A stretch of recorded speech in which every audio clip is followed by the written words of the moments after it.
پرانا. اور یہ آپ کو پتہ ہے کہ یہ گلیاں تنگ کیوں بنائی گئیں؟ کیونکہ اس وقت یہاں پہ ساری فوج بھی ہوتی تھی جو کہ گھوڑوں پہ یہاں پہ گشت کرتے تھے. یہ ایک دفاع کے لیے، کیونکہ وہ دور جو تھا وہ گاڑیوں کا دور نہیں تھا، گھوڑوں اور بگیوں کا دور تھا. تو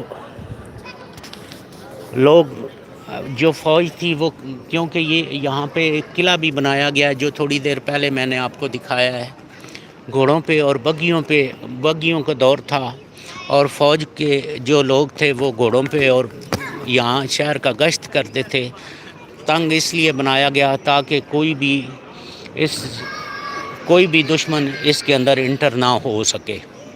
مخصوص دروازے رکھے گئے تھے جہاں پہ کھلی جگہ تھی، جہاں سے گاڑیاں گھوڑوں کا